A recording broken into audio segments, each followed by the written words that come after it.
All right. Hey everyone. Mark P. Markets here. My name is Mark Principato. I'm a chartered market technician. If you aren't familiar with my work, thank you for joining me today for another live stream. I'm simulcasting on TradingView at the same time. All right. So I look to cover a lot of questions. So here's what I'm going to try to keep my portion of the analysis very short. Maybe 10, 15 minutes if I can keep it in that window, and then I want to answer everyone else's questions from there. Okay, so if you have a symbol, whether it's an altcoin, Bitcoin, a stock, whatever it is you want to see, just please share it in the chat now. If it's an altcoin, please put USD or USDT after the symbol so I know, and we can take it from there. Okay, so this is a weekly forecast. The objective here is to get a sense of levels, a sense of risk, and a sense of probability across the different markets that we're watching for the coming week. Okay, so we want to know support and resistance. We want to know what possible buying opportunities or selling opportunities may look like. All right, so let's get started. This is for educational purposes only. For investment advice, please consult a licensed investment advisor. All right, so going over to my Bitcoin chart now. For those of you that come to my streams regularly, you know today's Monday, right? And what is Monday? Monday is news day, right? I have to take a look at the news. So let's take a look at the calendar real quick. Now, TradingView, hey everyone. TradingView has its own calendar. I use a different one, it's just a personal preference. There's nothing wrong with the TradingView one. You just have to know what you're looking for on there. Hold on, let me just adjust this microphone. All right, there we go. Okay, so it's not so in the way. Okay, cool. All right, everyone. Hey, so thanks again for joining me. All right, just see some people in the chat. Andrew, good to see you. Shay Shank, Anthony, Eric, cool. Robert, hey, Alex, nice to see you. Robert, again. So thanks for sharing those symbols. We're going to get to those. All right, and make sure my sound is good. Let me know if you can't hear me, okay? But my level looks good, so I'm assuming that it sounds good. All right.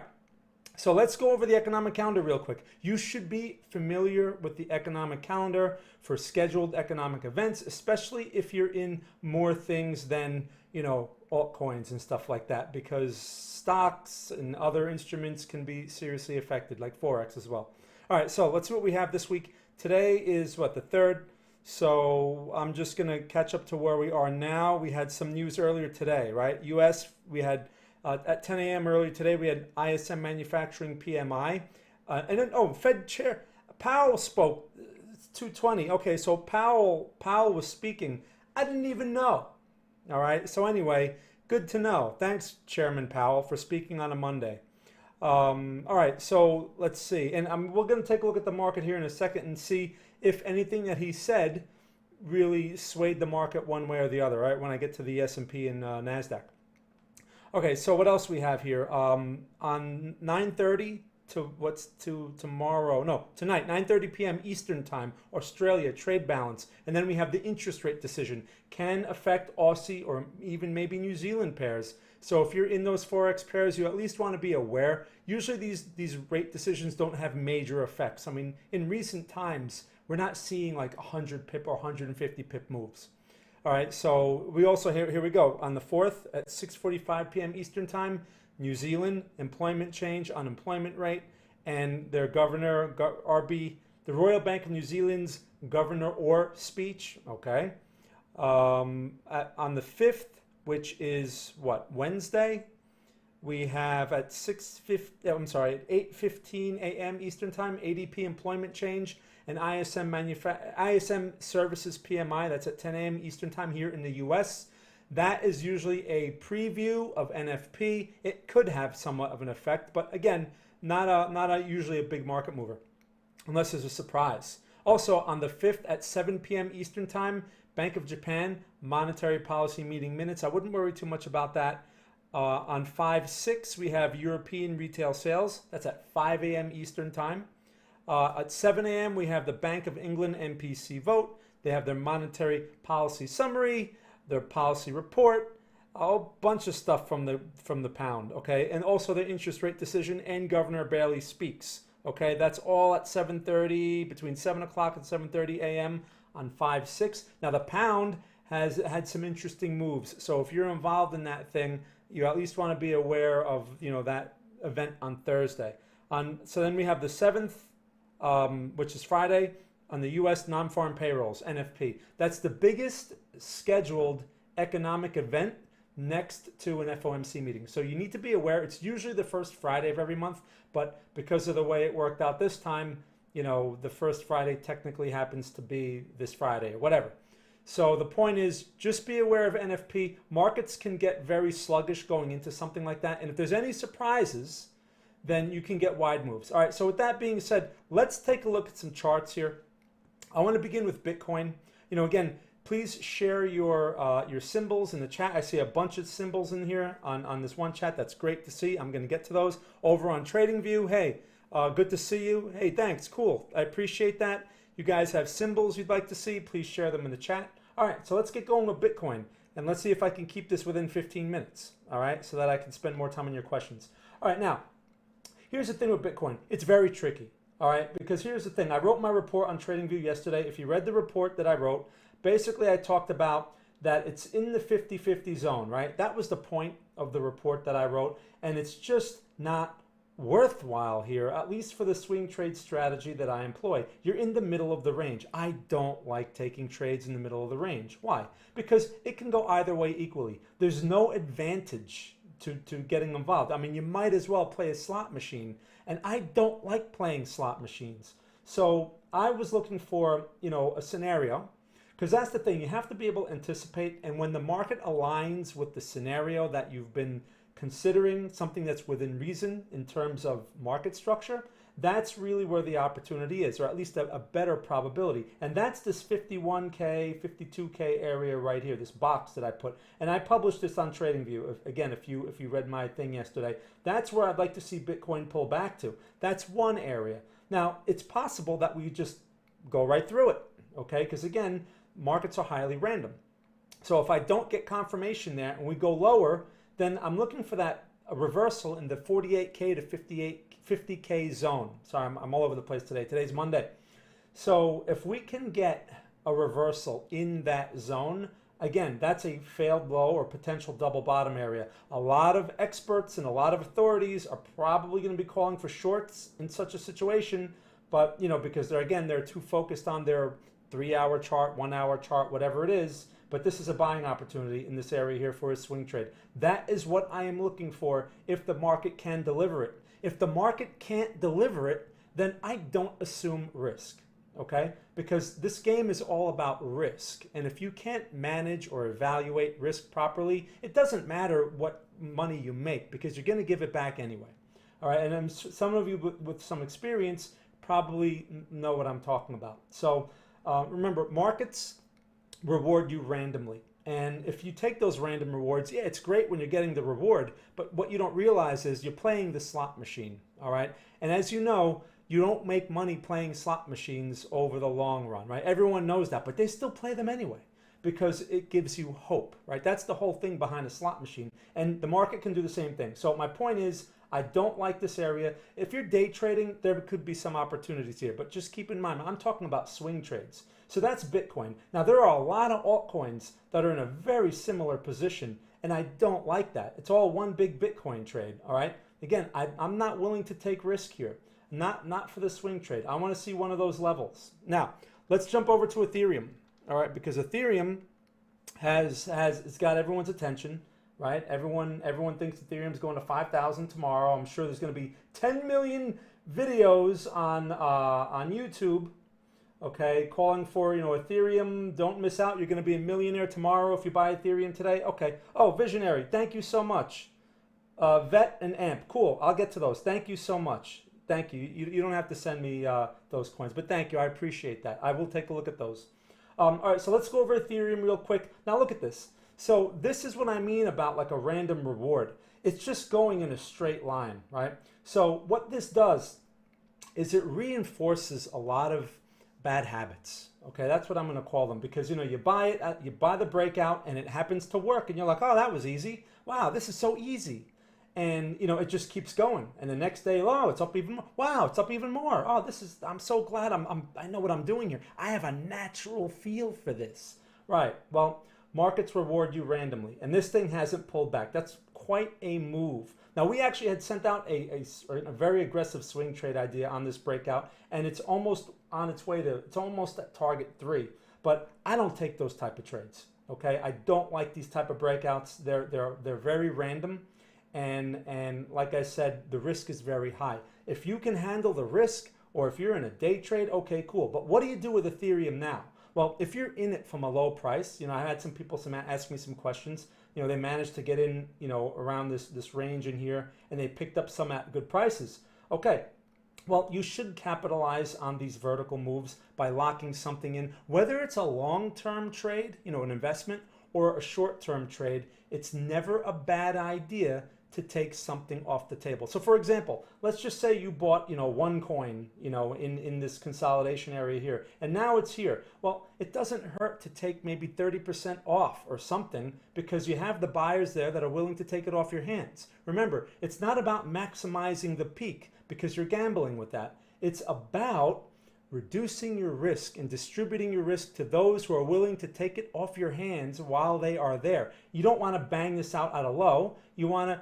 take profits at a high, because you don't know how much higher it's going to go. Now, as far as how much higher, at this point, when something's making all-time highs like this, what I like to do is trail the stop, because let the market work. Hey, it wants to go higher? Let it go higher, right? And how do you trail the stop? Well, what I like to do is I like to go to a 4-hour chart. Now, again, I don't use smaller time frames for entries, but when it comes to managing targets or a stop, you can at least use the 4-hour chart for some structure. And that's what I like to do, is I like to trail by going 2 candles behind.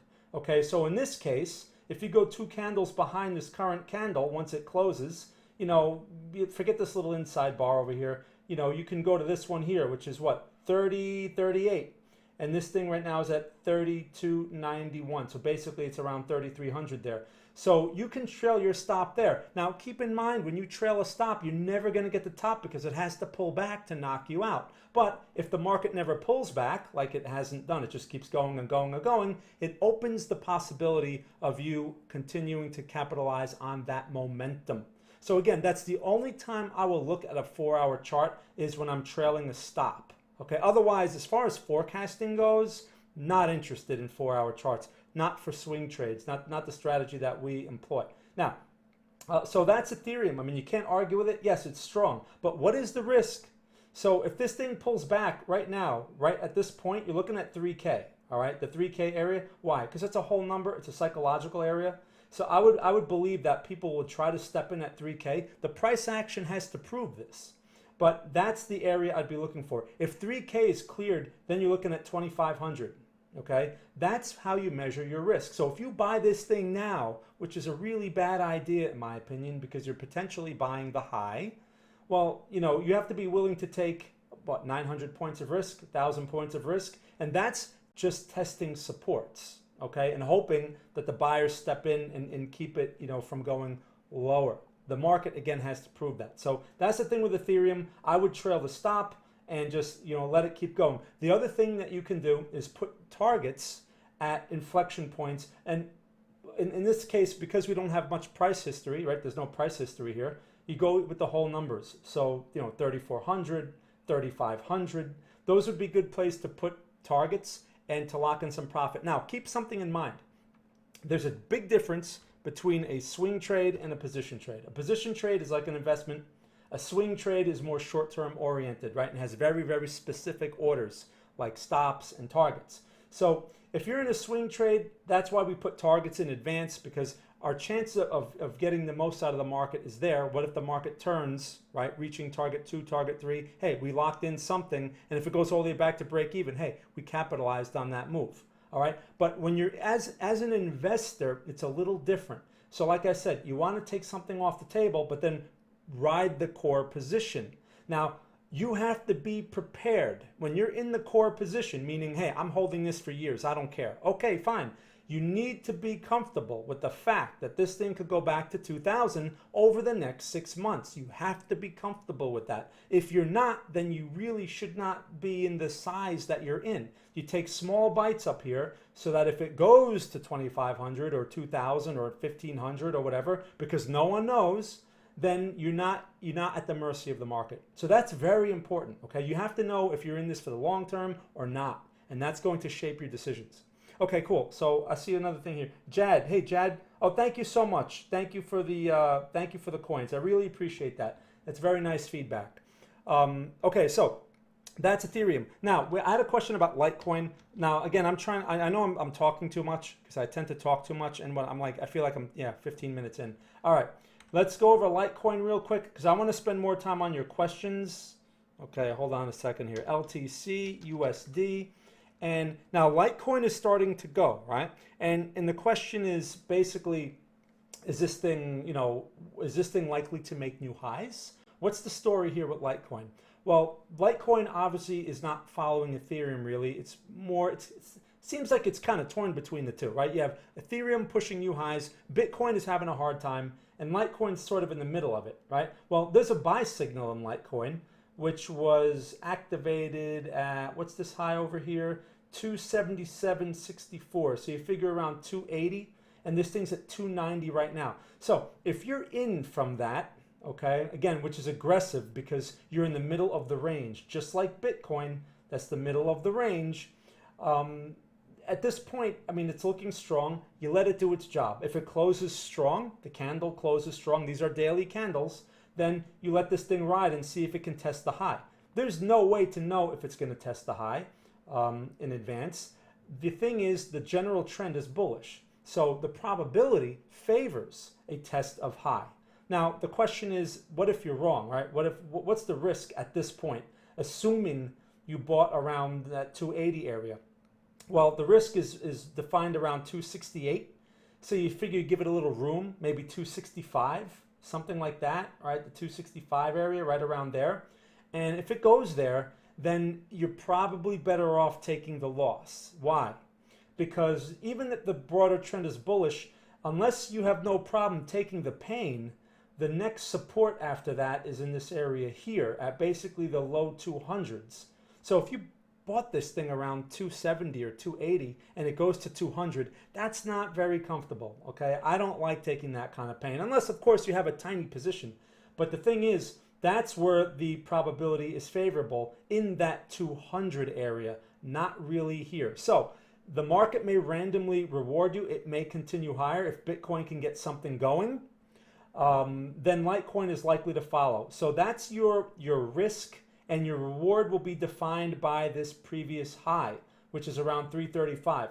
So if this thing starts pushing the lower 300s and you're at 1-to-1 reward risk, meaning you've risked $20 or whatever and you're up $20, it's probably a good time to start reducing your risk. Take something off the table at that point at 1-to-1, and as the reward risk gets greater, right, greater than 1-to-1, you want to take something off. If you get these vertical candles, like if you get like an Ethereum move and it just keeps going through, if you get that situation, then you just sit back and let it ride. That's when you can go to your 4-hour chart and start trailing the stop, like I just showed you, okay, in that type of situation. What you need to watch out for, though, is the red candle.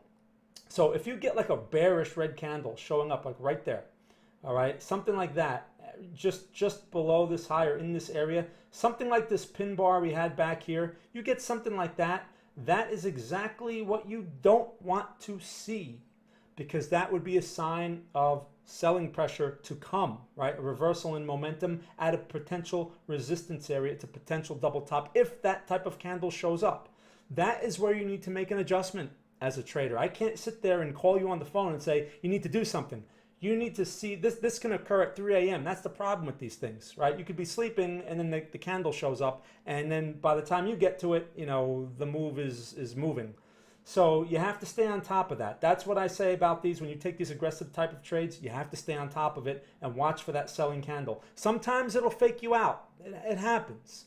But in those situations, when you get used to that, then you usually have the confidence to get back in. Because again, you're comfortable with managing the risk, and you're confident that you will get out if you're wrong. The mistake that people make is they say, yeah, I'll get out. And then the market breaks. I'll give it a little more of a chance. Next thing you know, it's 50 points against you. What do I do now? I can't bang it out at the bottom. And then, it goes back to 100. And everyone, I'd love it if it goes back to 100. Right, until it gets there, and then no one wants to buy it. right? That's just human nature. Look, we can't change that. All we can do is try to minimize it. So that's Litecoin.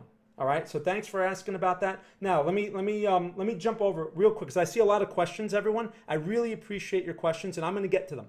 Okay. Let me just go over two more things real quick. I want to talk about the Nasdaq because this is interesting, right? Especially in light of the S&P. This is very important if you're involved in stocks. Okay. So the Nasdaq took out Friday's low and the day before, right? At what was that 13.8 area? Today we're at what 13.808, and this thing is trying to mess around with this support over here. Hasn't done it yet, but there is a double top in place inside of this reversal zone. So, man, this thing is slow. You know, because we have that SQQQ, and this thing really, in order for that position to benefit, this thing really needs to start to move, right? And it's not really moving. Minus 74 points is nothing on this thing. I'm looking for 13,200 to trade, you know, over the next few weeks. But anyway, the weakness is there, right?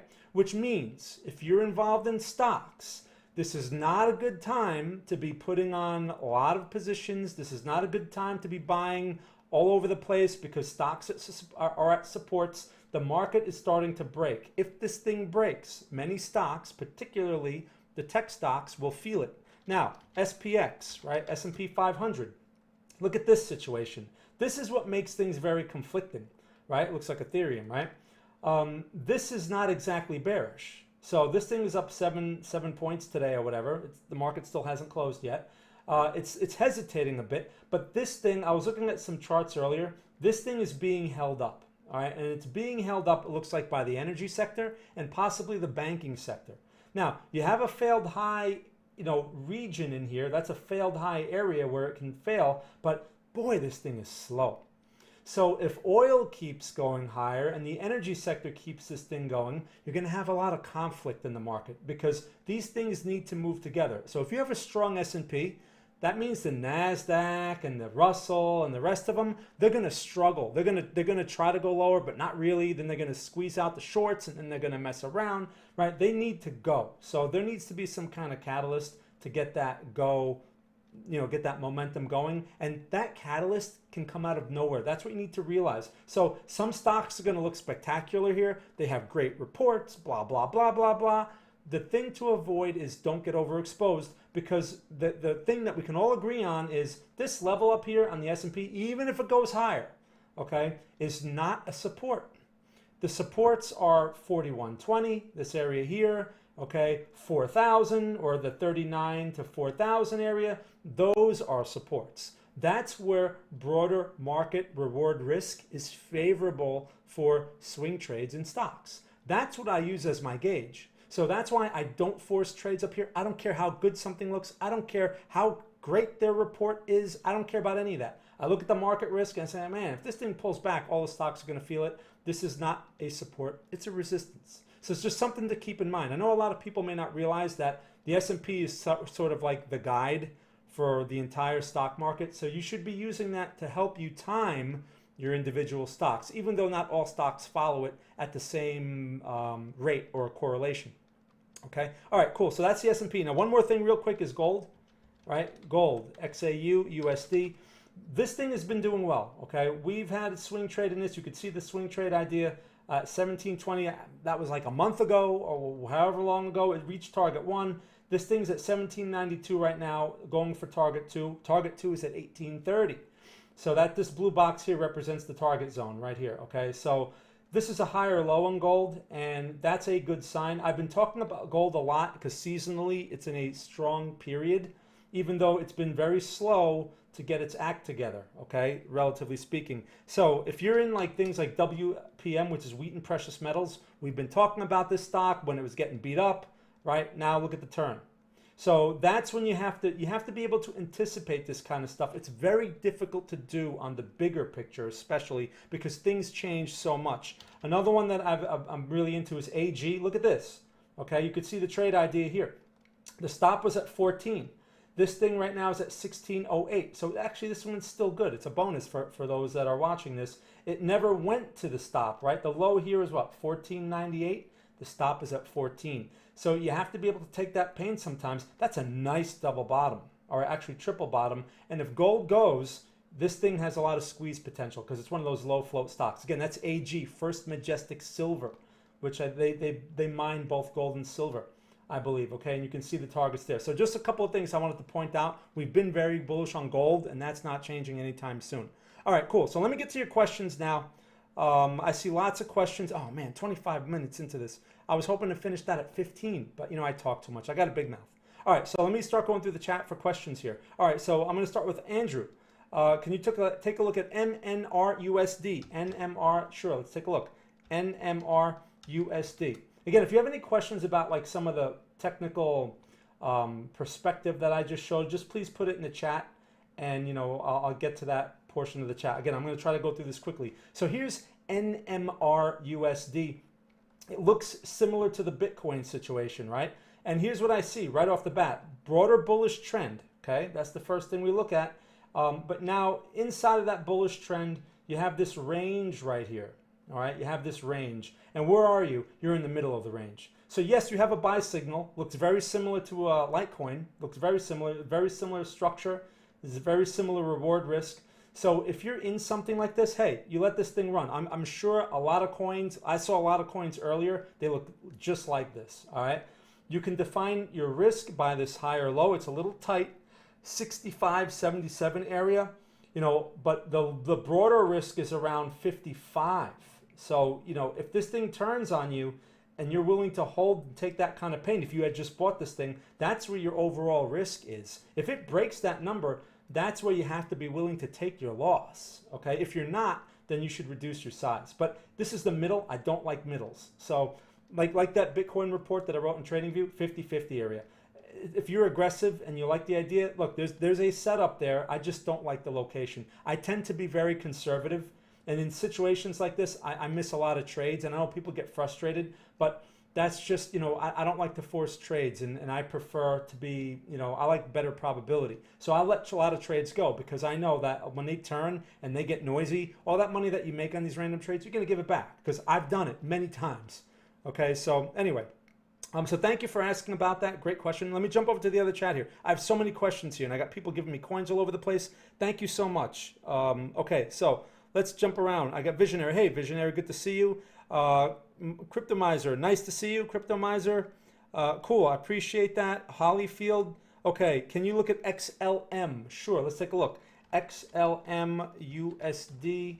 This is Stellar Lumens. And now look. This one, again, it's a Bitcoin follower, all right? And it's been generally, the trend has been favorable. Nice bounces off these support levels. I mean, look at this right over here. That's a really nice bounce off the area. But the thing is, it's stuck, right? Again, middle of the range. I'm probably going to be repeating that a lot today, all right? Middle of the range right here. Bad place to be putting on more if you're looking to put on more. If you're in some, if you manage to buy some at that low, good place to distribute some risk or lock in some profit if you can, okay? Again, that could mean 50%, that could be 10%, that could be 15% of your position. You have to decide what that amount is. Now, there's a little problem that I see here, and many of you that follow me probably know what I'm going to talk about here, and that's the bearish pin bar. So you have that bearish pin bar right now, okay? And this thing, still you have a number of hours before it closes. But bearish pin bar in the middle of the range, right, at a potential resistance based on this little move back here at around 57 cents. So if you had just bought this thing and this shows up, not a good sign, right? So I wouldn't do anything with this here other than reduce risk or distribute risk. Now, just like Bitcoin, what you want to see in these situations is pull back for high or low. That's one scenario, or pull back for double bottom, okay? Or even pull back for failed low if it wants to go there. Thing is, when it pulls back for failed low, it's very tough to take those trades, especially if you don't have a lot of confidence or a lot of experience, because usually when it gets that far, there's some kind of catalyst that's driving it that far. And when you go check the news, because everyone just naturally likes to check the news because it makes you feel like you're in control, the news is extremely bearish, right, in this area, usually. No, these things are going to zero again. So, I'm going to stay out. Doesn't look good. But that's usually the best opportunity, okay, if it can prove itself. Not all the time, but a lot of times, you know, that's where the great opportunities show up, not at highs. So those would be the levels, which are, let's see, I'll give you some prices here. Around the 46 cent area, right? That's the higher low. The double bottom would be around 41 cents. And then you have the failed low area around 34 cents. Okay, so those are the areas that you should highlight them on your chart. You should put those on your chart and then see how price action behaves if the market can provide that opportunity. Again, Bitcoin is going to have to pull back significantly for this thing to start pushing those prices, or this thing's going to have its own negative news or catalyst. Okay, so thanks for asking about that. All right, XRP. All right, cool. I have a bunch of questions about XRP, so this will get both of them answered. XRP, Ripple. Now, look, similar situation. Where's the new high? My question about something like this, you have Ethereum making new highs, right? Bitcoin's struggling a bit. It's nowhere near its highs. And then you have this situation, okay? That is a lower high. Now, yes, this is a bullish candle that's developing right now, but when you're dealing with these lower priced coins, a lot of the price action, a lot of the candles are very noisy. So you have to spend more time looking at the prices or the levels. By the way, I just want to throw this in there real quick. If you want to just do something fun in the chat, let me know where you're from, what country or what city you're from. I always like seeing that. It's just fun to see. I'm coming at you from New York City, by the way, or I should say northern New Jersey, which is just outside of New York City. That's where my accent is from. It's northern New Jersey-ish. It's not New York, because New York, they don't pronounce any R's, especially, you know, if you go to like the eastern part of New York, they say whatever. Okay, I don't say that. So anyway, XRP. So like, here's the thing. If the levels you're looking at here, just like the other one we just looked at, just like XLM, right? It's the same situation. Looking for the double bottom, the higher low, or the double bottom or the failed low. Again, that is really based upon the price action that shows up in these areas. Can you get confirmation or not? Only the market can answer that question. If you don't, you don't want to just jump in at the level, because people say, oh yeah, it's easy, I'll just put the limit order there. And sometimes it works, but sometimes it's not good enough, right? That doesn't lead to consistency. So we need confirmation, and only the market can answer that. So those are the levels. Now here, what prices are those? You have $1.18, so basically you could round that to like $1.20. That would be the higher low area. This thing right now is at $1.56.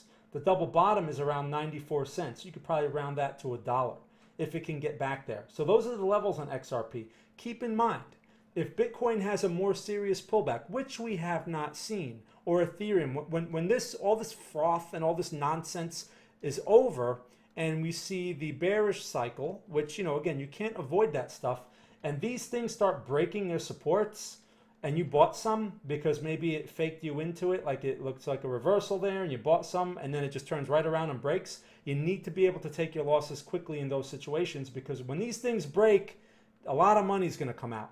Okay, and you don't want to get caught in that, just like everyone got caught back in 2017, 2018, and no one was expecting Bitcoin to go to 3,000 over the next 2 years. You don't want to get caught in that, because all the experts, everyone was saying Bitcoin was going to 30,000, 40,000. Sure, they were right, but it went to 3,000 first. So if you can, it's very hard to hold on to something like that, as many of you know. So that's the situation there with XRP. Thank you for asking about that. Let's jump over to, let me see what else I got here. Thanks for about the first Friday. Oh, cool. No problem, Furious. Okay, ETC USD, Ethereum Classic. All right, I'm going to take a look at that, and then I'm going to jump over to the other chat. ETC USD. So, obviously it's following Ethereum. I didn't know that this thing still existed, Ethereum Classic. All right, so here's the thing. This is, a lot of people are going to buy this right now, because they're going to say, oh, it's a breakout. Look at the breakout. And I went to follow my favorite guru, and he said, buy breakouts. So I bought the breakout, and hopefully I make money now. Right. Well, this is a very high-risk area. I would not touch this thing here, okay? Ethereum's at all-time highs, and this thing is in a potential resistance where selling activity previously proved itself by these long tails. You see that? You're buying right into that. So I would not touch that. Yeah, sure, it can go higher, but the risk is the key thing here, not how much higher it goes, right? So this thing right now is at 49.85 or whatever. The risk on this, you're looking at this area right here. Oh, look, you know what? I'll even be more liberal with it. Okay, we'll say the risk is in the middle of the range. That's being aggressive. So the risk at 39.50 around there, that's a potential support, right? If it fails, if it goes a little higher, right, breaks out a bit and pulls back, that's one potential support. And then you're looking at this area here of 27.65 area, or 27.5, something like that. Those are your levels. So I wouldn't touch this thing here. I don't care how great Ethereum is. I don't care what news is coming out. I don't care what the white paper says. I don't care about any of that stuff. It's all nonsense. So, you know, after the fact, it looks good, especially, oh, well, I bought Ethereum at, you know, when it was $50. Okay, great. Now, whatever good news comes out, hey, it's all going to be favorable for you anyway, right? I'm only interested in levels and risk over the short term. That's the swing trade mindset. It's not the same as an investor, okay? But even as an investor, I'm only interested in levels where these things get hated and everyone's banging them out, and we don't have that right now. So anyway, those are your levels on Ethereum Classic.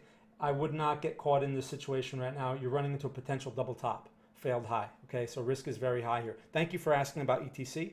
All right, let me jump over to the other chat. So I have ETH, okay, so I went over those, XRP went over it. Okay, thanks, Shayshank. Anthony asks, can you check CAN on the ASX, a cannabis stock? For a swing trade setup, okay. So CAN, and it's on the ASX, which is the Australian Stock Exchange. All right. My Australian, here's my Australian accent. Hello, mate. You like that? That's my Australian accent. Okay, my New Jersey Australian accent.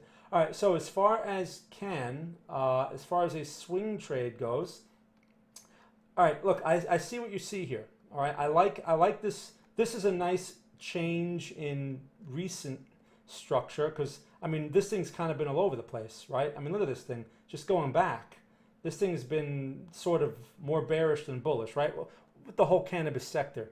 And I have a lot of complaints about CGC, which is, you know, supposed to be the best in breed cannabis leader, at least, you know, for the U.S. stocks. Now, so you have this initial structure that's inside this blue box. That's a good start. And now you have this corrective move. Okay, cool. So here's the thing.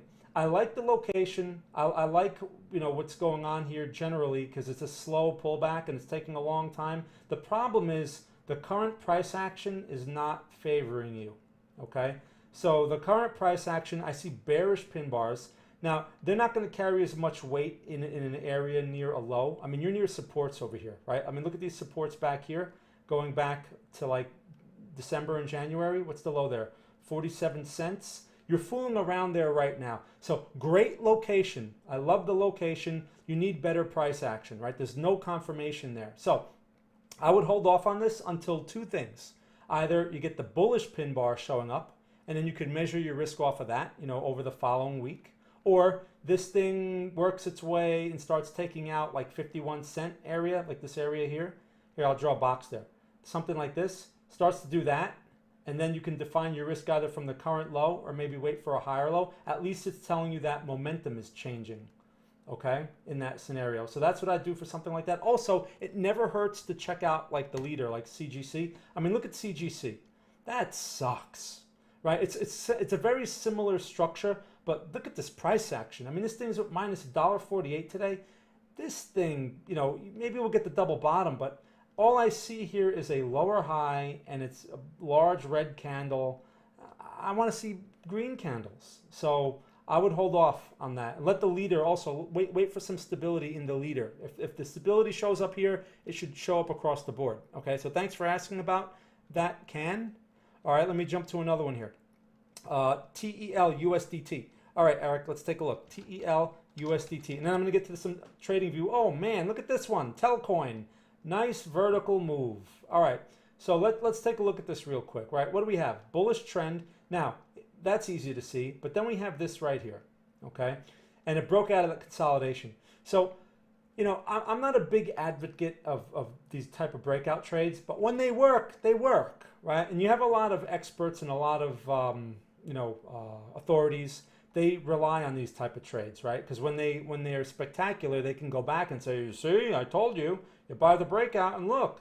Right, so the thing is, when you get caught in these fake outs, they're very they're very difficult to work with, and the probability is just not favorable. You don't know when this breakout is gonna go. You just don't know. Now maybe there's some news with that, or maybe it's, you know, Ethereum related, whatever the problem, whatever the situation is. Now, so the question is, if you're in this, right? If you're in this, hopefully you're taking money off the table. I mean, this thing is at 0.01, so it's almost 2 cents, right? It's basically 1 cent and like 70 whatever, right? So, and it's trying to go for 2 cents. Okay, so hopefully you've locked something in. If you're not in this, you don't chase this. This is vertical. This is herd mentality, okay? You don't chase that. So all you can do in this situation, if you're not in it, is wait for 2 supports. You have one, the old resistance at 0.086, right? That area there, that's one. And the other one would be somewhere in the middle, right around here. If you notice, there's a pin bar, okay? Look at this pin bar. I'm gonna highlight this pin bar right over here, right? You see that pin bar?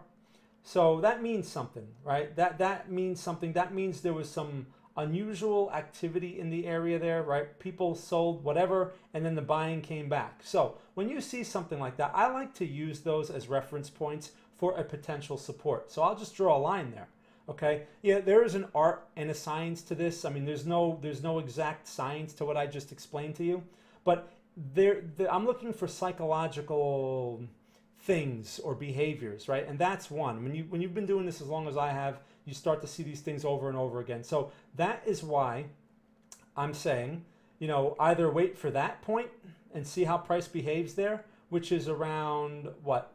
It's just around 0.1, maybe 15-ish, something like that, right?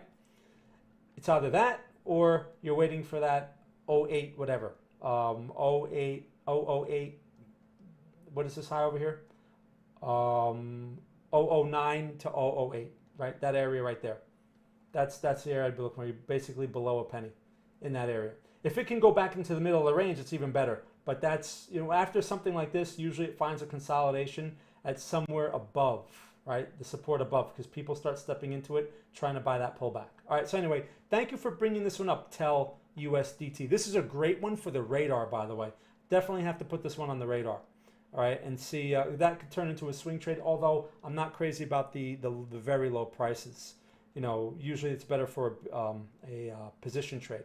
Okay, let's see. Robert says, Tracy, cool. Nice to see you, Robert, from Tracy, California. All right, Alex, all right. Robert, OCGN, let's take a look. OCGN. Oh, nice. Obviously, this one I have this was on my radar at one point, and wow, nice failed low. This is a nice failed low situation. And look, this thing's on its way. If you're not in this, you can't chase this because this thing is basically going to swing trade targets. How much is this thing? 15.59. Okay. So here's the thing with something like this. You can't do anything with it here. You have to if you're in it, let it run. Take some money off the table. That's all I could say about it. Your support and resistance, you're near resistance right now. It's going for this high over here. So this is where you try to let your winner run and see if it can go through the high. Not a good place to put on more risk, because if it fails, you're getting, you know, back into the middle of the range, right? Now, this is obviously I believe this is what, a pharma or biotech stock. So these things usually are motivated by specific news, all right, and not necessarily the S&P or the Nasdaq. Usually they're moving on their own catalyst. So in these situations, again, look for the level. The level I'd be looking for is around $12, okay, if it can give you that opportunity. Otherwise, you're looking at, you know, test of low, which is hard to believe it would do something like that after such a move. But hey, anything is possible, right? And that's around 650. So I'm not saying it can go there. Again, these ideas are just really to get a sense of levels and what a potential opportunity may look like. You know, people want like exact forecasts, and that's really not possible. And you know, people that know what they're doing know that markets are highly random. So all we can do is find levels where probability is more favorable, and then let the market show its hand at those levels. Okay, at least for swing trades. Investing may be a little different. I'm talking about swing trades. All right, now let me jump over. So thank you for OCGN. Thank you for that. All right, let me jump over to the other one here. Okay, so I'm looking at Tron. Hey, what's up? Money Mark. Thank you for, no problem. Oh, yeah, New Jersey. From the Bay Area. Nice, nice. Okay. So STI, IDEX, and okay, so IDEX against BUSD and IDEX against BTC. Now let's take a look. Now here's the thing: when crossing with the BTC, I'm not a big fan of those because they're really dependent on the relationship between two unstable instruments, right? Bitcoin is not a stable instrument; it's not the dollar. So that's why I prefer something like a stable coin when I'm assessing the risk. Sometimes you don't have a choice and you have to buy it. In terms of Bitcoin, okay, but the levels are going to be a lot more random and less reliable, in my opinion, if you're not pairing it against something stable, just like on Forex, right? So that's why I only, with Forex, if there's ever a trade in Forex, which we haven't had any in a while, I'm only interested in dollar cross pairs. I'm not really interested in any other kind of pairs because of the stability of the dollar. All right, now, IDEX. So you're saying here that it looks low risk to you. Well, here's the thing. How much is this thing? Okay, 14 cents. All right, your level, that line that I drew on the chart, that's your support level. All right, so that is around 12. Actually, no, I'm sorry. That is around 10 cents. Okay, this area is around 10 cents. That is where your risk is lowest or your probability is greatest, right? So you want to wait for something like that for a high probability setup. Right now, similar to Bitcoin, you're in the middle of this range. Yes, you have the higher low. I'm seeing this pattern across the board, right? We saw this in Litecoin. We saw this in some of the other altcoins that we took a look at. And, this to me is 50-50, right? It might go higher. You have some structure going with you there. It might go higher. If Bitcoin fails, you might go lower, right? So there's really no advantage to trading something like this, especially something so cheap. So the thing is, those random rewards, if you want to go for it, okay. In the long run, they don't really pay because the ones that you take that don't work usually give back more than the times that you win, right? That's why I don't like them.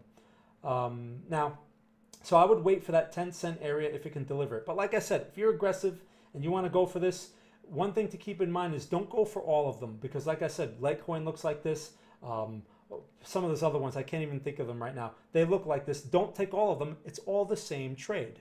These things are still following Bitcoin, most of them, right? Not all of them, or maybe Ethereum. But the point is they're not trading on their own. So don't overload on these and basically take 10 trades on the same exact setup because if they all turn, you're going to have 10 red trades. And usually when you see all that, it could be very overwhelming and you're very easy to bang it out at very not very opportune prices, right? Because of an emotional reaction. So just something to keep in mind there. Those are the levels that you're dealing with IDEX. Now, just a comparison, let's take a look at IDEX against BTC. I mean, look, it looks similar, right? Similar situation, but like I said, I would go with the BUSD levels, not the Bitcoin levels, because again, these are very random. All right, and if one moves faster than the other, this chart's going to be all over the place, right? So like if Bitcoin moves higher, faster than this thing actually should feel some pressure and go lower. And it's like, wow, this doesn't make sense, but they're going higher, right? But one's going higher faster than the other one. So again, I wouldn't put a lot of weight on those levels. That's all I'll say about that. So thanks for asking about that one. All right, let me see what else we got here. Can you please look at, so we have Dominic. Can you please look at BAT and ADA? Okay, cool. So BAT, basic attention token. We have another Bitcoin situation here. All right, look at this. I'm going to draw a box in this area right here like I have on a bunch of other coins. We're right in the middle of the range. We're at a resistance. You have a buy signal like Litecoin and the rest of them. Bad spot to be buying, right? Like, and this is where, again, people think it looks good. They're like, oh yeah, right, it's going higher, right? Right, but you don't realize the risk and probability based on these levels. So middle of the range, 50-50. Probability doesn't favor you here. This is the slot machine again. So if you want to wait for more opportune levels, just like the other coins, and I told you I was going to be repeating myself a lot, you're looking for the higher low or you're looking for the failed low, right? If the market wants to deliver those opportunities. If one coin delivers these opportunities, most likely all of them will. So what levels are these? Let's see, you're looking at, what is this? $1.09 or maybe $1.08, probably $1.05, somewhere that would be this vicinity here. And then you're looking at, what is this, 95 cent area? 95 cents to possibly, yeah, 90 cents, right? That whole range. That's what you're looking at for potential opportunities, higher probability opportunities. Otherwise, it's 50-50. Can this thing keep going?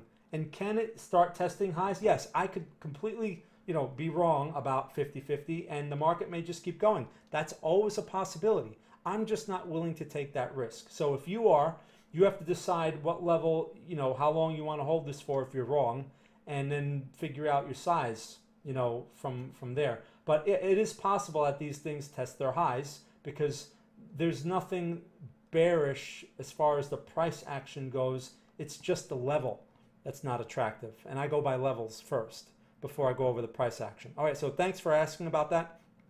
All right, so that was BAT. How about ADA, Cardano, ADA, USDT? Let's take a look. So now this is more range bound, and it's not, look, this isn't even, it's an even less attractive area. Here's our range consolidation, right? These are nice when the market gives you an opportunity, but the opportunity is not here, right? That's much higher risk. The opportunity is here, right? Or possibly the higher low, very similar to these other ones, right? So the thing is, higher lows are more attractive when you have a clear trend. This is a range bound. Yeah, the broader trend is bullish, we can argue, but this little higher low that I highlighted here is not part of the broader trend. It's part of the range. So higher lows don't carry as much weight inside of a range. The range low carries the weight. All right, so that would be here. So you're looking at $1.01 or whatever, possibly $1, nice round whole number. That would probably be your most ideal area if it can deliver that. Otherwise, taking it here, you're running into the range high, and you have to hope that it breaks out. It may break out, but if it doesn't, you're going to get caught at the range high, and you have to be quick to get out of something like that, okay? Because it's likely to go back into the middle of the range. That's what you get when you're in a 50-50 type of situation, and why I really personally avoid these type of trades, no matter what the outcome is. I've seen these many times. Okay, I know people are impatient and they want trade ideas, and I understand, but I'm not willing to risk the money on it. So thank you for asking about that. Again, I'm very conservative and I do miss a lot of trades. All right, Kuala Lumpur. Wow, nice, Jude. Okay, cool. Kuala Lumpur. I like that. Please, okay, so VET and AMP. Let's take a look at these, and I'm going to jump over to the other chat. All right, so VET, VeChain, HS, one of HS's favorite coins. So VeChain, here's the situation. I mean, look, this had a beautiful move, right? Nice bullish trend. Had the nice attempt here, nice higher low attempt, okay? That's all good, but where's the higher high, right? That's where now we have a little problem, because now, here, let me get rid of this large blue box. Now we are in consolidation mode because we have the range, right? We have a low, we have a high defined, we have a low defined.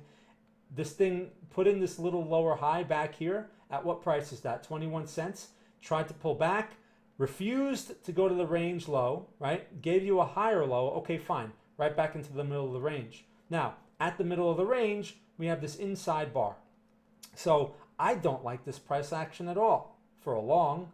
That's a possible minor resistance. It's not a major one, but it's a minor one.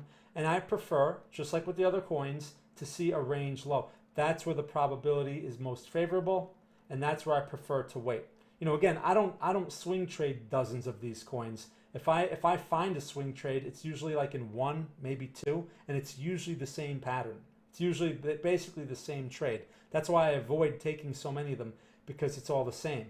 Now, your higher low possible area is around 18 cents if it can deliver a confirmation there, or you're looking at 15 cents. Again, this is a lower priced coin, so in those situations, you're better off playing the inventory game, meaning you buy a little at 18 cents. If it goes to 15 cents, you buy a little bit more. If it breaks, you hold off. If it stabilizes, you add some more, and then if it works its way back to the range high, you distribute your risk and you unload some, and you try to hold on to some to see if the broader trend reasserts itself and starts breaking highs.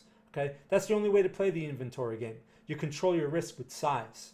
All right, so a common mistake, by the way, and many of you have heard me say this before, a common mistake in the inventory game is people put on too much size too fast, and then they're at the mercy of the market. So if the market breaks and goes in areas that you weren't expecting, either you're getting margined out or you're getting emotionally pushed out, and you're just giving your coins to someone who's been patient and waiting for the more attractive price. So that's VeChain. Thank you for asking about that.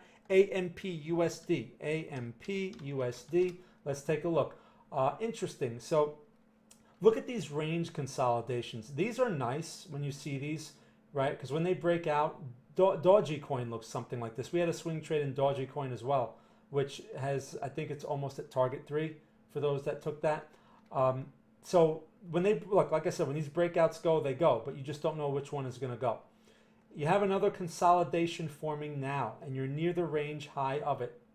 So here's the middle of the range. How much is this thing? This thing is 5 cents. Here's the high of the range. So in this situation, it's relatively inexpensive.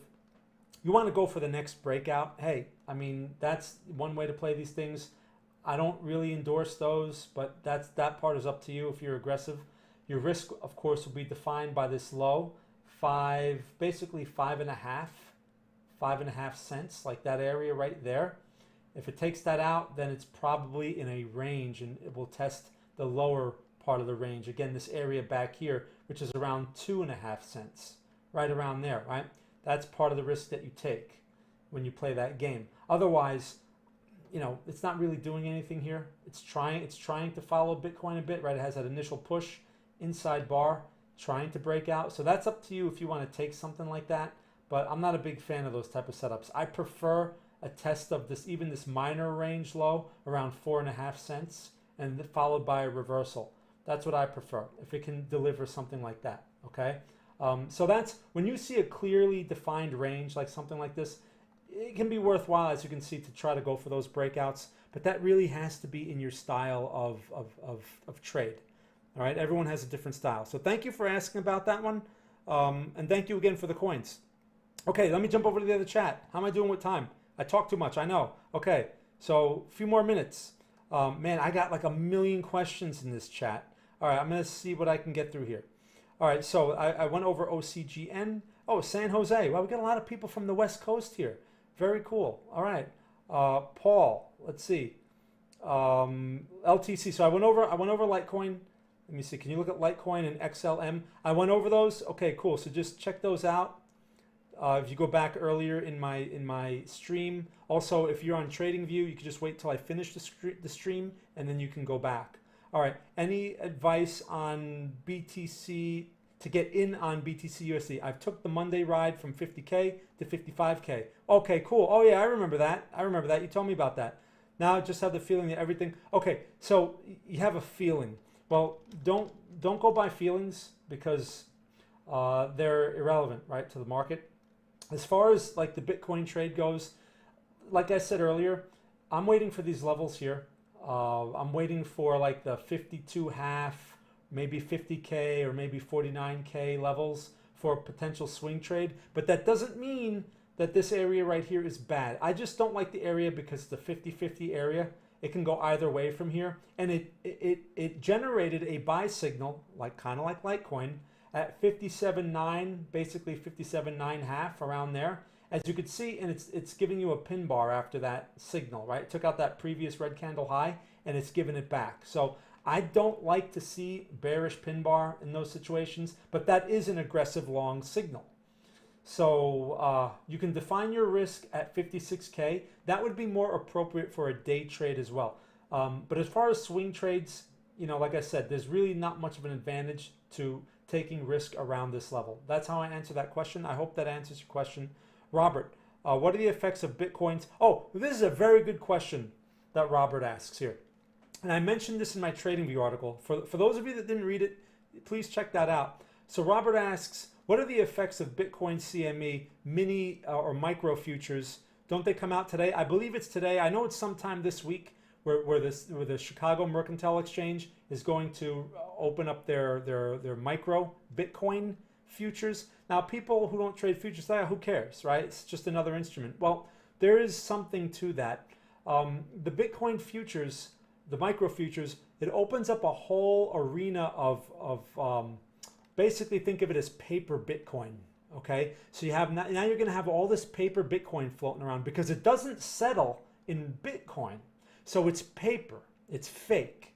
And what it does is it opens arbitrage opportunities for market maker firms, because now a market making firm can take one side of the market in Bitcoin futures and hedge against the other side, the physical side, in actual Bitcoin, if you want to call that physical. It's not really physical, but you know what, you get the idea, right? So so people say, so what, they're hedging. Well, hedging can put pressure on things, especially if the market moves one way relative to another. So if the market becomes imbalanced, what can happen is you can see an amplification of momentum. That is what the Bitcoin futures, in my opinion, bring to the table, right? Just like the S&P, it works the same way. You know, institutions or fund managers or market making firms, they use the S&P, right, to hedge against whether it's a stock portfolio, whether it's some other instrument, whatever it is. And so that they may have the futures on one side, they may have the index on the other. You know, it depends on the position.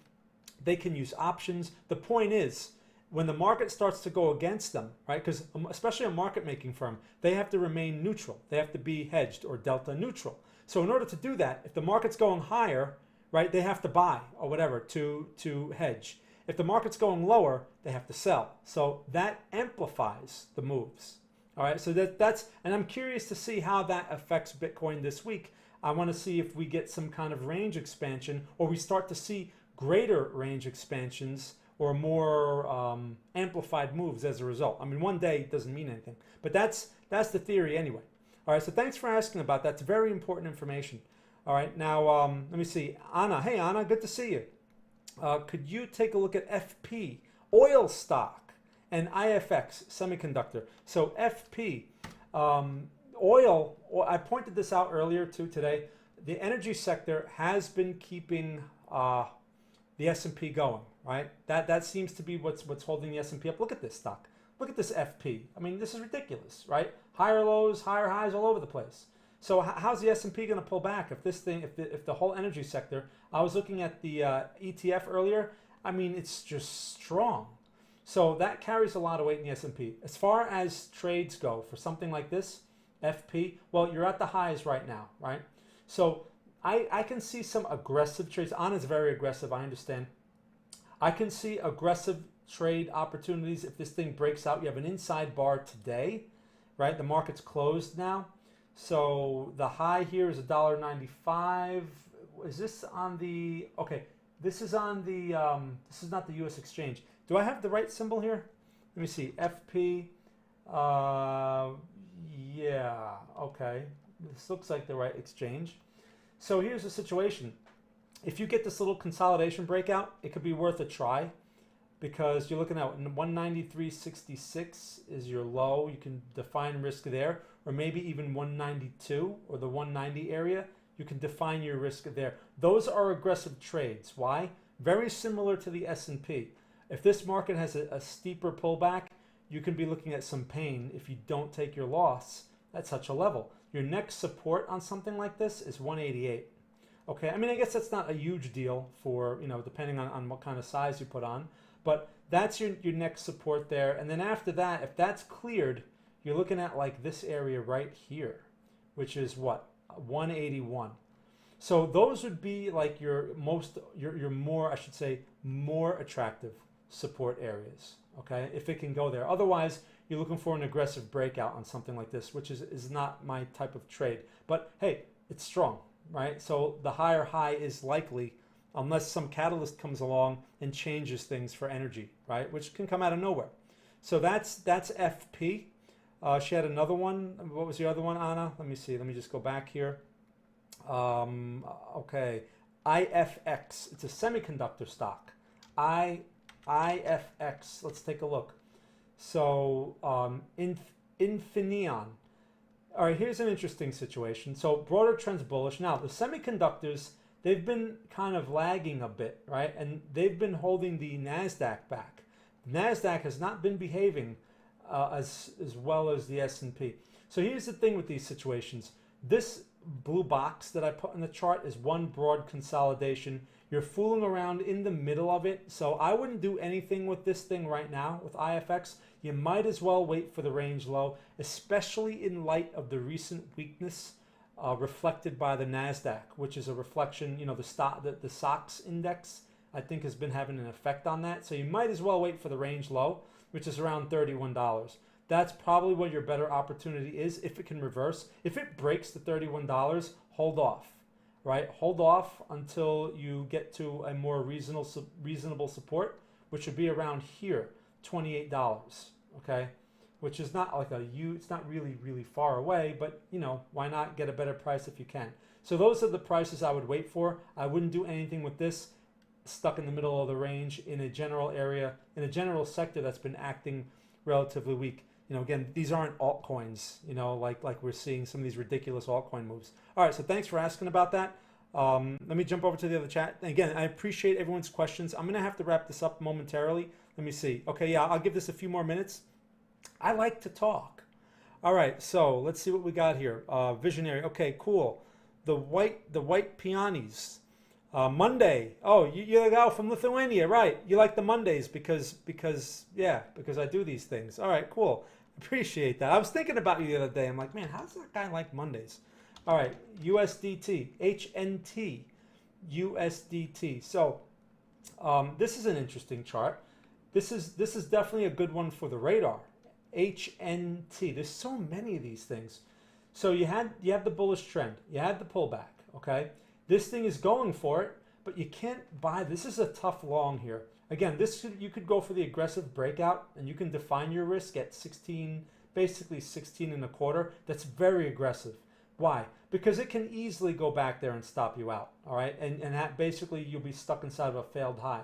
Also, you have a bearish pin bar developing right now. So in a few hours, this will be closed.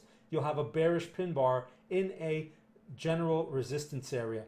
I usually look to short things like that. I don't short, just to be clear, I don't short Bitcoin, I don't short Ethereum or any altcoins. But if this was like, you know, the NQ or the, what do you call it? The QQQ or whatever, I would give that a try, okay? But anyway, we're not talking about the Nasdaq right now. So my point is that's a bearish setup developing, so it's high risk for longs. So as far as longs go, you didn't even break out here, so I wouldn't mess with the middle of the range. You might as well wait for the range low, somewhere near that range low, right? This area right here. That price point would be around 14.5, something like that. You want to see something like that, 14.5 into 14, perhaps 13, 12, right? That area right there. If price can pull back into there, that's your opportunity. Again, a lot of coins are acting in a similar way, so you don't want to put too many of these on, especially if this goes there. I'm sure many others will be doing a similar thing. So keep that in mind. This is too risky here. All right, so thank you for asking about HNT, and thank you for liking Mondays for my stream. All right, let me see what else we have. Oh, cool. Thulthu. I'm bad with these names. I apologize. Okay, what about XAG, silver, and farm? Okay, XAG, which is silver, the silver CFD. I like silver, all right? That's why I called AG the previous week. This is AG. I showed you that earlier. Silver is going to follow gold, all right? Silver just moves in a more amplified way because there's a big shortage of silver. You know, I don't know if you know that, but there's a big shortage of physical silver, and it's just more likely to follow gold. And gold, as we can see, is doing its thing, right? So if gold is doing its thing, I'm expecting silver to follow, and that's what it's doing. You have this breakout right here. This would be an aggressive long at 26.40, and you have your low at 25.80, right? That would be where you define your risk from. Now, why would I be interested in something like this? Would I take an aggressive long that looks like that? And the answer is yes, I actually would. The reason is I've been very bullish in this sector for quite some time, not only because of the physical situation, but we're going into a seasonal demand time for these metals. So there's a lot going on behind it. I don't trade on fundamentals, but when I know that something is pretty clear like that, it's like, all right, there's a lot of pressure for these things to be working their way higher. And once that momentum starts going, and then you have all the hypesters come out, and then you're going to see YouTube videos, oh, be a millionaire, buy all the silver you can before it goes to 300, right? Meanwhile, silver is still only at 30. You're going to see all those, it's going to start to get that ball rolling, right? I'm long silver. I got that AG position. I'm long gold. So, hey, looks good, right? But this is a new buy signal. That's where your risk is defined. There's a higher low. It's making the higher high. It's doing its job. It's following gold. If gold starts pushing 1850, you're probably going to see silver start pushing these levels. Silver can move quickly because of the short squeeze situation, right? The low float. A lot of these instruments are low float. So that's why it can really get going. I like silver. So technically, there's a reason to buy it. You have a lot going on behind the scenes for you, and your risk is clearly defined here. So if you're interested in the CFD, that's what you're dealing with. Now, you know, the CFDs, you just have to be careful.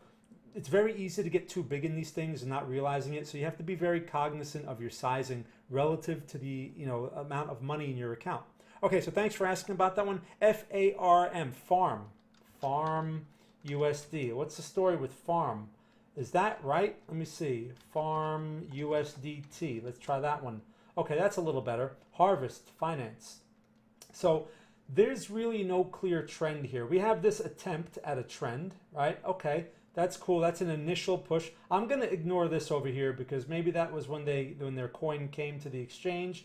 This is Poloniex, whatever. I don't know what that is. I'm ignoring it. So since then, we had this initial push, and now look at this, right? So we're in this range. Okay, this is an interesting situation, and I'm glad you brought this up because a lot of the coins that I've pointed out today, this is what I would like to see in a lot of them. So this is a great one for the radar and a potential swing trade. How much is this thing? It's $171. All right, so you have a range low, test of a range low, potential higher low, triple bottom, okay? And you have a pin bar in that area, and it's also a failed low relative to this low, these lows over here. So you have a lot going for this thing as far as probability, and you can define risk very clearly. This is a really nice one. 149 is your low, right? 149. So you have to give it a little room. You figure 145 is where like your stop would go in that type of situation. Now again, this is on Poloniex. I don't know what other exchanges this thing is on. Obviously, it's, you know, I don't see Coinbase. Let me see. FARM.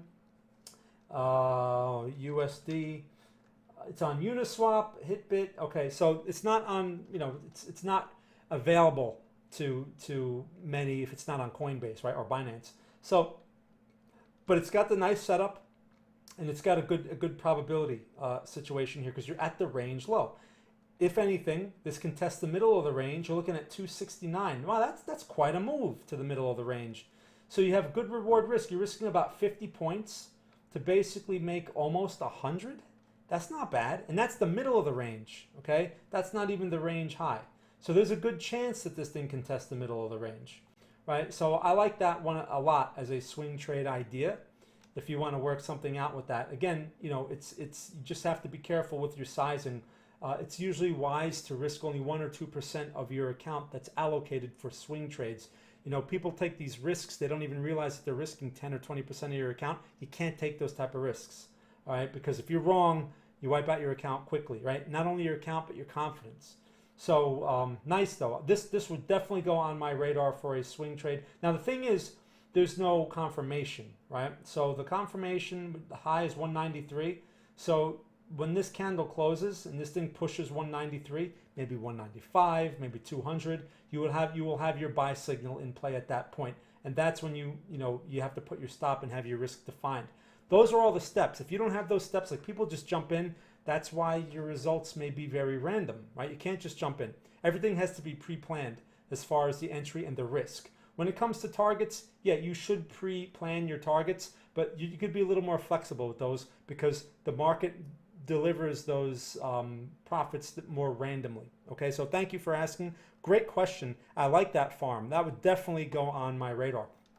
Okay, Dogecoin. Let's go over Dogecoin real quick. Yeah, look at this thing. So we had called, Andrew sent this one out, okay, back here, or whatever. And that was he likes those type of trades. You know, again, working out nicely, going for the high. So this is going to probably lure a lot of breakout traders because they see, oh, look, it's breaking out. I'm going to buy some. But the risk is very high here, right? Not for us because we're in it from a much lower price. So, of course, you know, he's got his targets distributed all throughout here, right? This thing's going for its third target, I believe. I forget exactly what that target is. But this is, to buy this thing now is very risky, right? If you get the bearish pin bar, you know, developing here, you have to adjust to that quickly.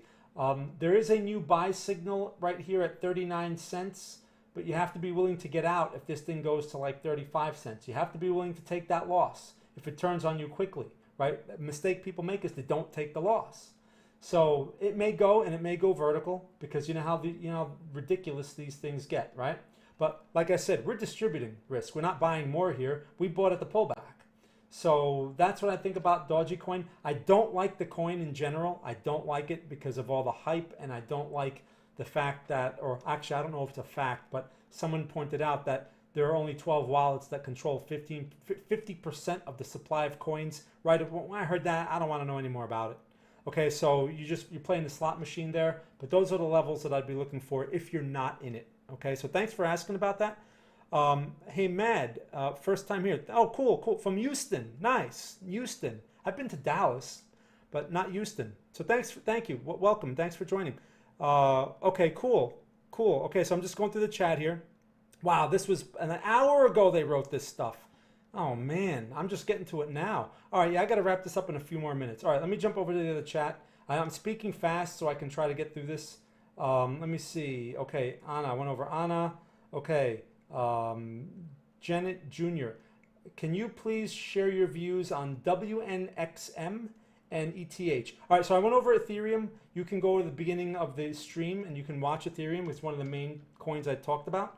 Let's take a look at WNXM. What is it? WNXM USDT. Let's take a look.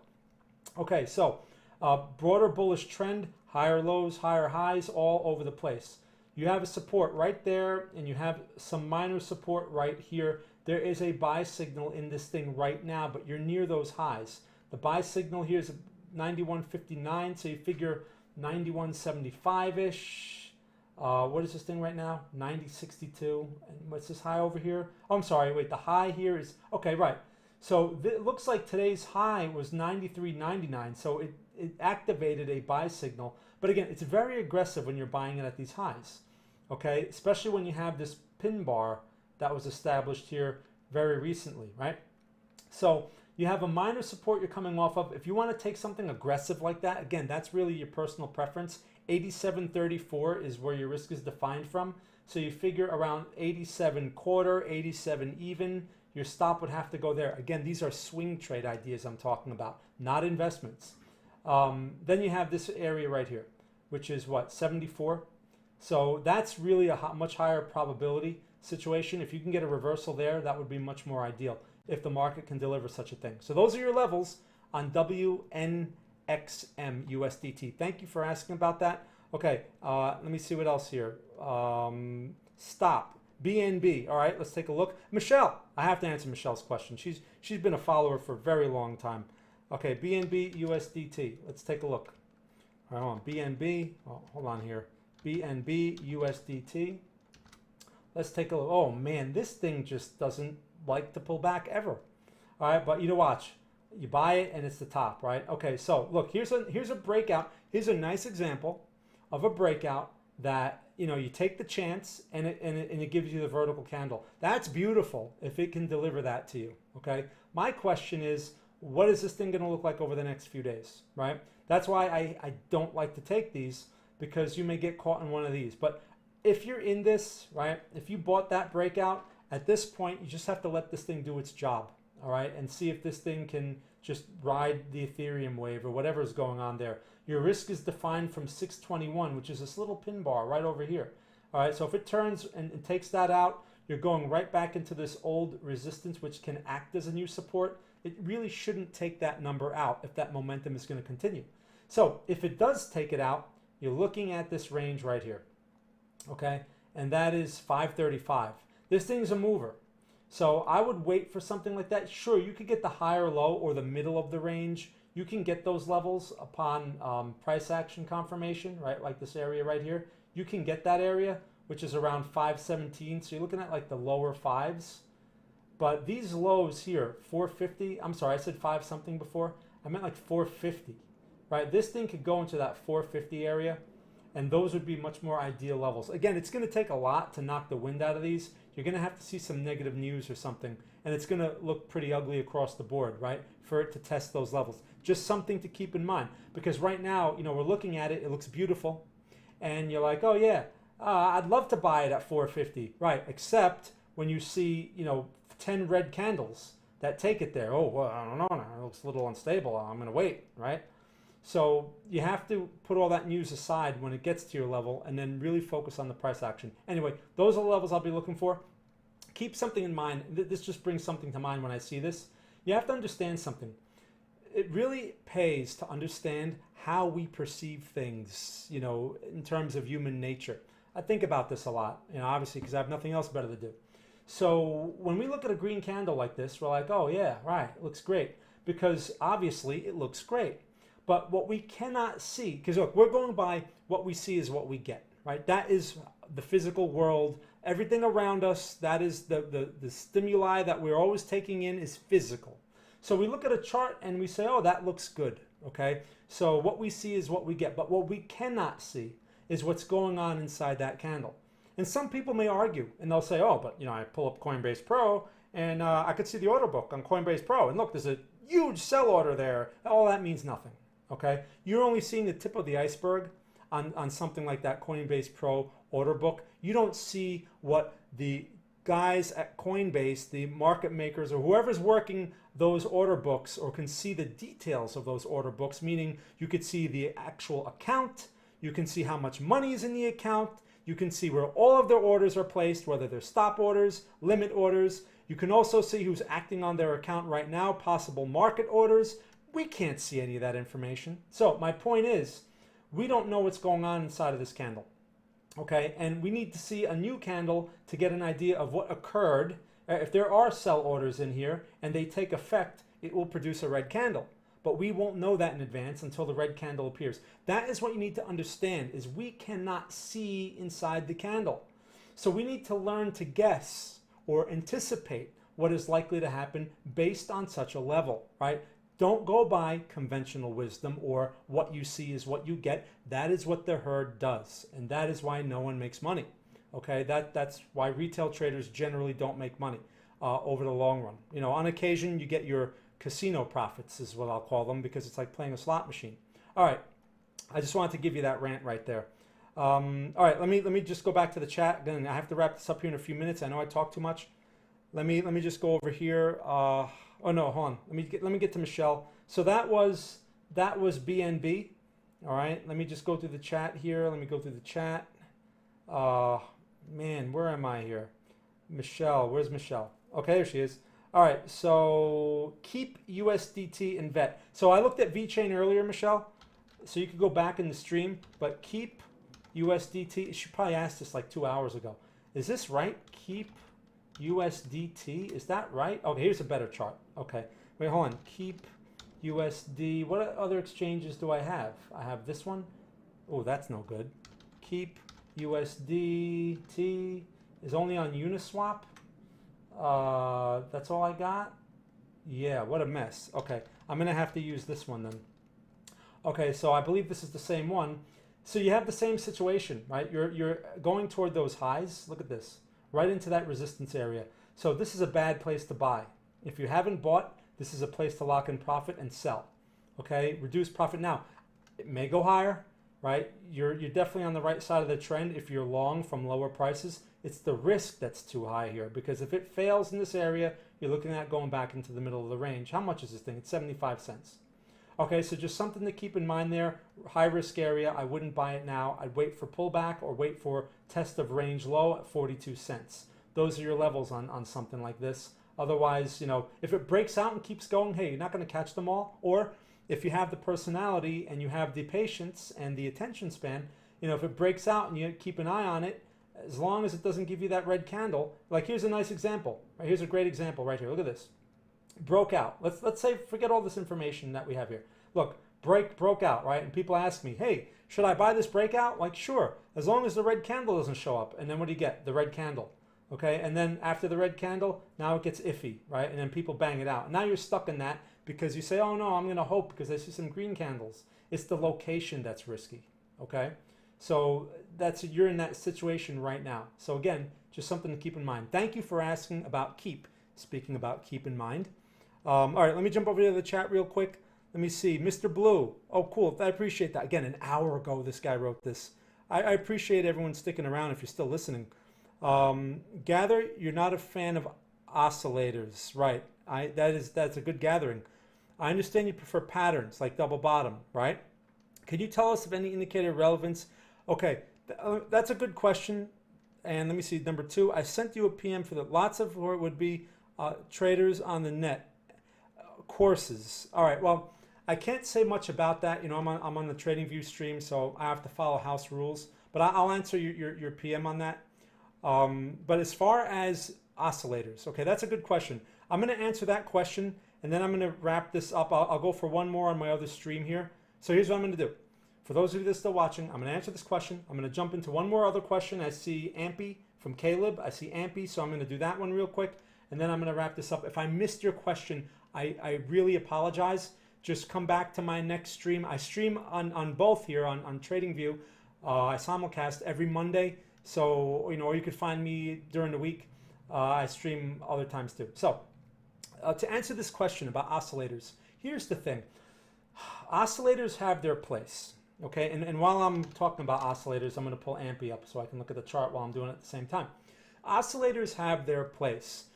They're not bad, but you have to understand their limitations and if they fit the objectives, you know, your objectives.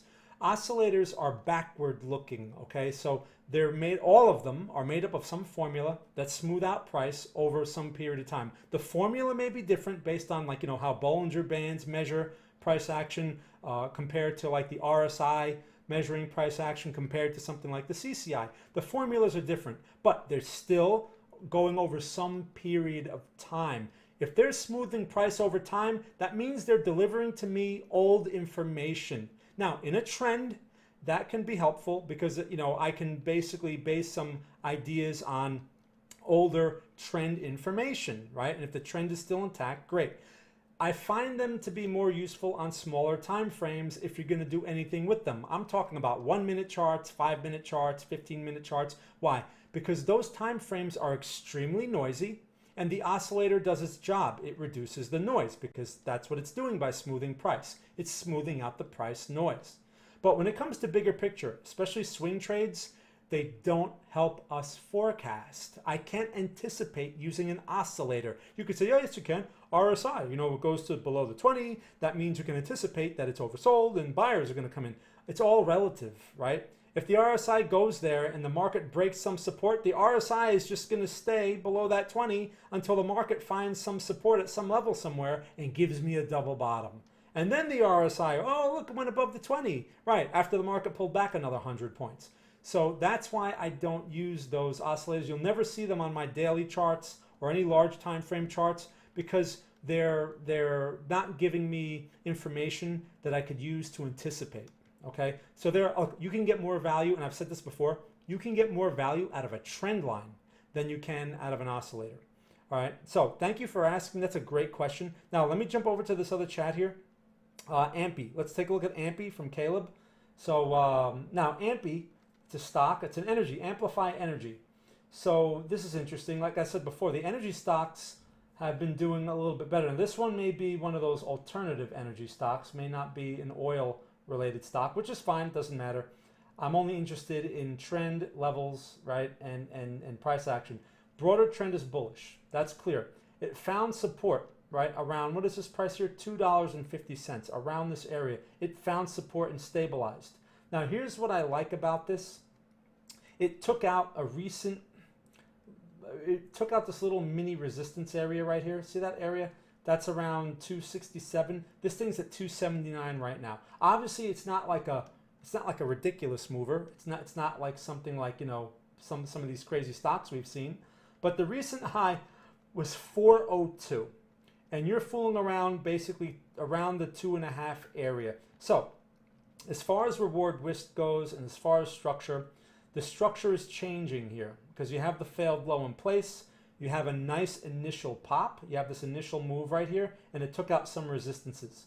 When you have a bearish structure, it's not the same as a bearish trend because you could be correcting a broader bullish trend. It's not a good idea to mix all that up, right? So in this situation, I would call this a bearish corrective move, not a bearish trend on this time frame. You have this initial push. The reason why I'm mentioning all this is because when you have a push and it takes out resistances, bearish momentum or even a bearish trend should not take out resistance levels. It should take out supports. So here you took out a resistance, which means you have a change in the momentum. That's a good sign because now you're probably resuming the bigger picture trend, which is bullish. So all that aside, price action looks like you have an inside bar. What is this candle here? Let me just move this out of the way. You had an inside bar on Friday, and you have this bullish candle today. So you have a buy signal in place, but I wouldn't use these lows as to define risk. It's too tight. 63 cents. You can't put a 5 cent stop. You're going to get stopped out in 2 seconds, right? So you have to go to the recent structural low at 247. So if you're going to get involved in something like this, you're looking at about maybe 20 cents, maybe 25 cents of risk, which is reasonable for this structure, and in hopes of making at least 50 cents. Can you make 50 cents if this thing goes to its high? Well, the high is $4, just over $4, right? So yeah, you can. Your reward risk makes sense if you can get out somewhere inside of that target zone. Okay, if it goes to the high, then great, that's ideal. But you can't assume it's going to do that. Okay, although there's a good chance because the broader trend is bullish. Higher lows often lead to higher highs, so probability favors such a move. But you know, things change real fast in this game, right? So it's more reasonable to anticipate the middle, which is around 353, that area. So it looks like you could get about a little more than 50 cents and risking about 25 to 30. So your reward risk is definitely greater than 1. I would consider that as a swing trade possibility if that reward risk fits your style. Okay, so I'm going to leave you with that. I have to wrap this up now. I talk too much and I'm over talking. So again, I want to thank you all. I see I missed a lot of questions here on TradingView. I see so many of them. BCH, ADA I went over. So you just go back. BNB I went over. You can go back. Oh, London. I'm just going to Idaho. Nice. Lisbon. Obrigado. That's the only word I could say in Portuguese. Okay, Germany. Stuttgart. Nice. Achtung. Colorado. Philly. This was an hour ago. Get Germany. Cyprus. Nice. Cypriots. Kyrgyzstan. Wow. Iran. Wow. You get some places that you don't see very often on the chat. UK, France, Budapest, Afghanistan. Wow. That's very cool. I appreciate that. Okay, again, so Cardano, BNB, if you just go back in my stream, you'll find those. Some of these others, I see so many of these here. I appreciate all your great questions. Thank you so much. I'm just going through the chat here, just trying to get to just see all the stuff that's written here. Wow, we've got a number of people from Iran. Nice. So thank you all for joining me today. I know it's got to be some unusual times in some of these other countries. I mean, it's like 4:30 here. It's got to be like what, midnight in some of these places. So I really appreciate you spending your time with me. Again, I'm coming at you from New York City area or northern New Jersey. From the accent, you can tell. And if I missed your question, just catch me next time. I'm on TradingView every Monday, or find me during the week. Otherwise, everyone else here, thank you so much for your great questions, and I really appreciate it. I will just leave you with, again, do yourself a favor. Don't get too consumed with like what people say, and spend more time, if you can, watching your chart and evaluating levels, because the reality of the market is really in the levels. It's not what people say. Don't even listen to me. Listen to the market. That's who I listen to. You know how many times people tell me, well, this expert, he's a gold expert and he's been in the market for 50 years and he said this. I don't care what he said, because he may know some stuff that I don't know. But if the levels don't, if the chart doesn't tell me something, I don't listen to anyone. I don't care. I could be wrong, but the chart is going to have to, you know, adjust, and I'll adjust or whatever. I'm not saying I'm always right. The thing is, I don't listen to anyone. So if you can get some kind of exercise like that going, where, you know, you're just focusing on levels, you'll find yourself maybe being less confused. Now, when I talk about levels, I'm talking about bigger picture. All right, I'm not talking about 1 hour levels. So spend more time on your larger time frames. Anyway, so I'm going to leave you with that. Again, thank you so much for watching, and I will see you on my next stream. Enjoy the rest of your day. Thank you.